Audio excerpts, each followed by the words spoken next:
नमस्कार दोस्तों, मैं ऋचा कुमारी आप लोग का स्वागत करती हूँ अपने चैनल सिनिस्टर सीक्रेट में।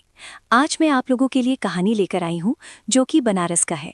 आप लोग इस कहानी को सुनिए और कहानी अच्छी लगे तो चैनल को सब्सक्राइब, लाइक और कमेंट कर दीजिए, बेल आइकन प्रेस कर दीजिए। रात के तकरीबन 2 बजे घर का इकलौता बेटा सोचता है कि मुझे जौनपुर से वाराणसी निकलना है और वो घर की सीढ़ियों से हाथ में 6 बोरियां लेकर घर की सीढ़ियों से नीचे आता है।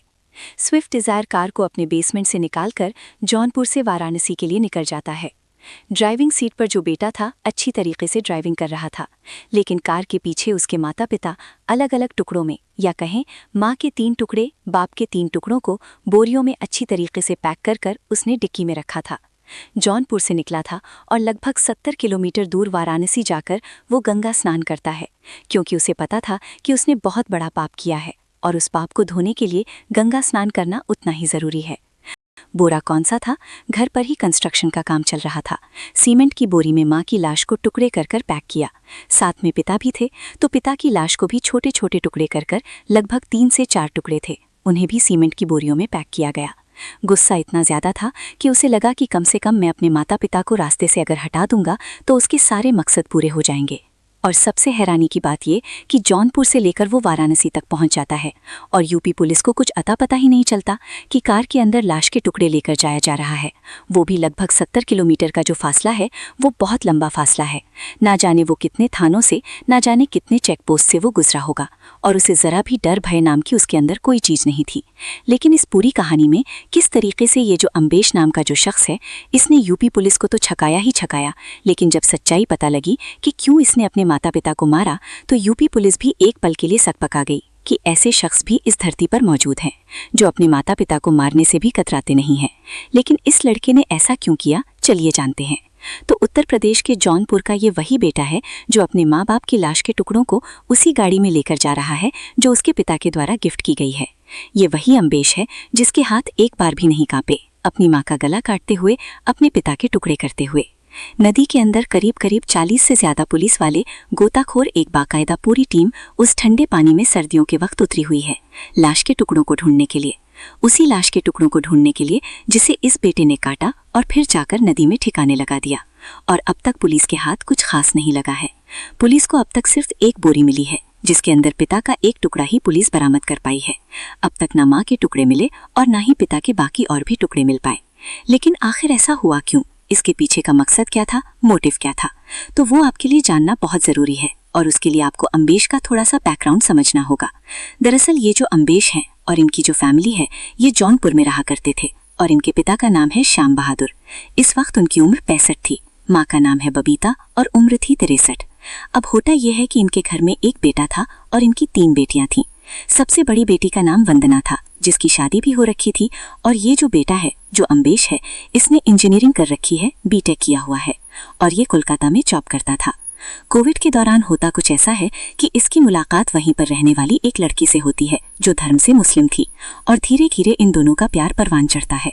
और ये जो लड़का है, अम्बेश है, ये बिना घर पर बताए, बिना घर पर रजामंदी लिए, ना ही किसी से सलाह मशवरा किए उस लड़की से शादी भी कर लेता है, और शादी के बाद उसकी एक बेटी और बेटा भी होते हैं। अब होता ही है कि धीरे धीरे जो अम्बेश था उसकी अपनी पत्नी से भी अनबन शुरू हो जाती है। चीजें ठीक रहती नहीं है। इधर उसने मुस्लिम लड़की से शादी की, ये बात जो पिता श्याम बहादुर हैं, अम्मा बबीता हैं, घर में किसी को रास आ नहीं रही थी। उनको भी ये लगता था कि तुम्हें अगर शादी करनी थी तुम्हें एक बार बताना चाहिए था, हमसे बात करनी चाहिए थी। और धर्म से विपरीत जाकर शादी करना फैमिली को नागवार था, और इसीलिए फैमिली भी कहीं ना कहीं खफा रहती थी और उन्होंने अपनी बहू को अब तक एक्सेप्ट नहीं किया था। ये सारी चीजें भी अम्बेश को अंदर ही अंदर खाए जा रही थी। उसका गुस्सा बढ़ता जा रहा था अपने पिता और माता के खिलाफ। अब इधर बीवी से जब अनबन शुरू होती है, धीरे धीरे चीजें सही नहीं रहती, तो वो वापस घर आता है। अब 3-4 महीने पहले वो घर आया हुआ था और घर पर रहता था।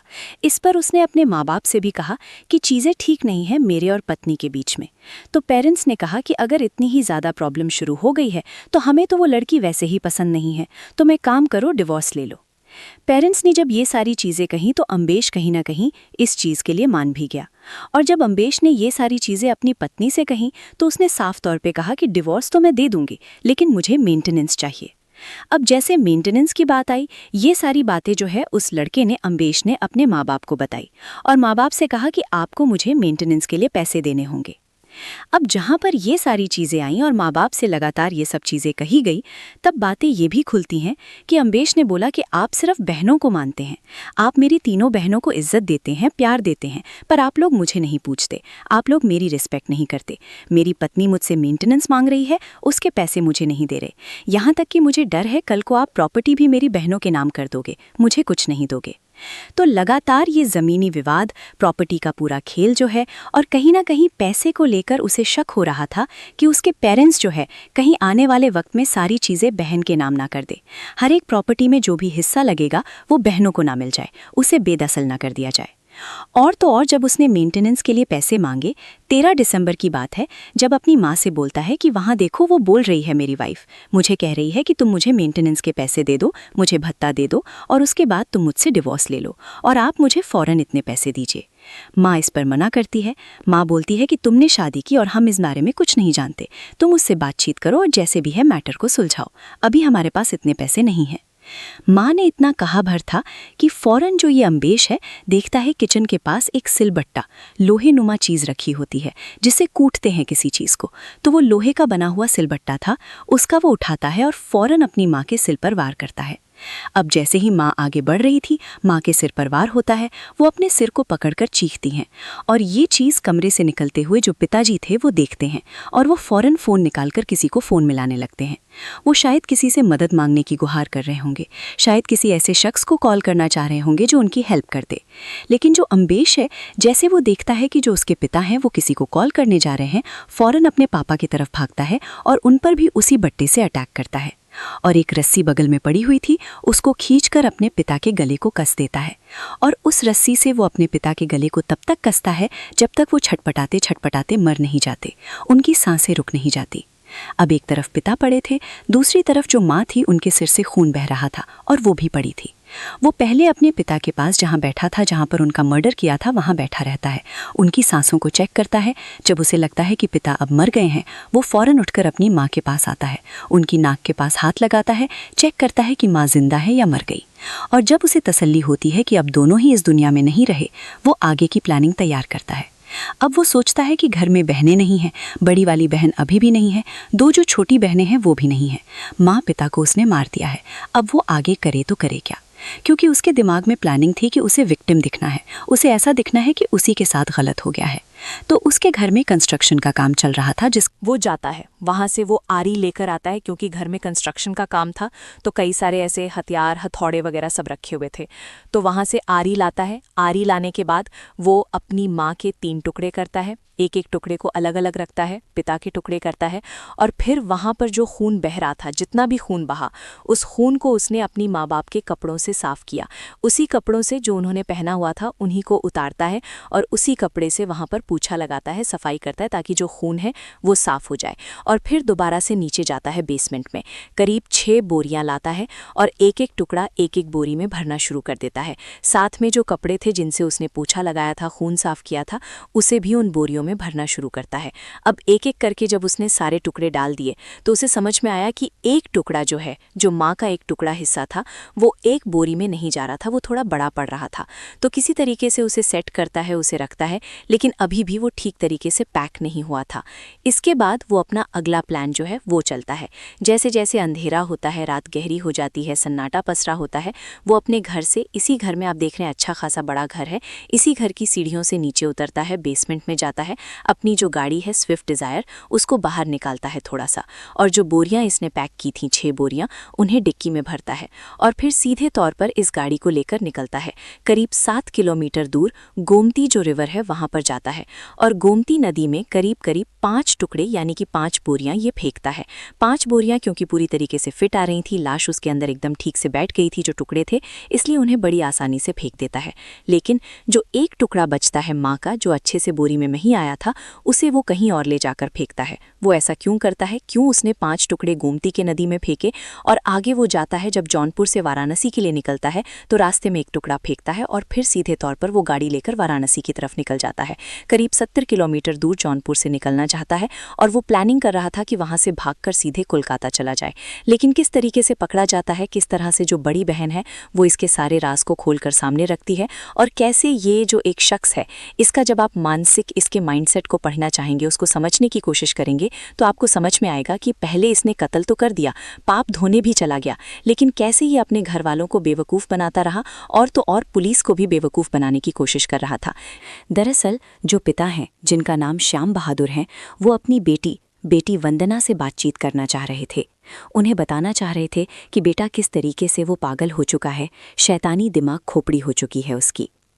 लेकिन वंदना 8 दिसंबर से लगातार अपने माता पिता को अलग अलग समय पर कॉल करने की कोशिश कर रही थी, क्योंकि मान लीजिए अगर आपके फ़ोन पर भी किसी की मिस कॉल आए और आपकी फिर उससे बातचीत ही ना हो, अचानक से फ़ोन स्विच ऑफ हो जाए, जो आपके रिश्तेदार हैं, जो आपके जानने वाले, जिससे आप रोज़ बातचीत करते हैं, यहाँ पे तो माता पिता हैं। तो वंदना को लगा कि पापा ने देर रात के आसपास कॉल भी की थी, अचानक से फ़ोन स्विच ऑफ जा रहा है, परेशान होने लगी। 8 दिसंबर हो गया, वो भाई को भी लगातार कॉल कर रही है। अब यहाँ पर होता ये है कि 8 तारीख, 9 तारीख बीत जाती है, 10 तारीख बीत जाती है, 12 दिसंबर के आसपास भाई के पास कॉल जाता है और भाई कॉल उठा लेता है। भाई कहता है कि देखो, माता पिता कहीं गुम हो चुके हैं, मैं उन्हें खोजने निकला हूँ। अब इतना बोल के फ़ोन काट देता है। वंदना को लगता है कि भैया कैसी बात कर रहे हैं, तो अब घर की जो बेटी है उसे तो उसकी हालत ख़राब होगी। वो 13 दिसंबर 2025 को पुलिस थाने में जाकर यूपी पुलिस को बताती है कि देखिए, मेरे साथ ऐसी चीज़ें हुई हैं, माता पिता तो गुम हो ही चुके हैं, भाई का भी कोई अता पता नहीं है, पिछले कई दिनों से मैं उन्हें फ़ोन करने की कोशिश कर रही हूँ, लेकिन वो मिल नहीं रहे हैं। अब यहाँ पर यूपी पुलिस के सामने जब पहली दफ़ा ये जो मामला आया, तो उन्हें लगा कि गुमशुदगी का मामला होगा। किसी ने भी नहीं सोचा होगा कि बेटे ने अपने माता पिता की हत्या कर दी है। यूपी पुलिस तीनों की गुमशुदगी के मामले में इस मामले को दर्ज करती है और तलाशी अभियान शुरू करती है। लेकिन सबसे बड़ा जो इस केस में टर्निंग पॉइंट था कि जो बेटा है उसका फ़ोन काम कर रहा है, माता पिता का फ़ोन अचानक से कैसे स्विच ऑफ हो गया, और ऐसा भी क्या स्विच ऑफ हो जाना कि जो बेटा है अपना फ़ोन स्विच ऑफ करके गायब हो जा रहा है। यूपी पुलिस ने टेक्नोलॉजी का सहारा लिया और धीरे धीरे उसे एक तरीके से घेराबंदी कर वाराणसी तक पहुंचती है और उसे धर दबोचती है। कब? 48 घंटे बाद। 13 दिसंबर को एफआईआर होता है, 15 दिसंबर 2025 को ये जो शख्स है इन्हें पकड़ा जाता है। लेकिन जब जब इसका फ़ोन ऑन हो रहा था, यूपी पुलिस पूछताछ करती थी कि अरे बेटा, तुम कहाँ पर हो, क्या कर रहे हो, ज़रा बताओ, क्या माता पिता कहाँ हैं।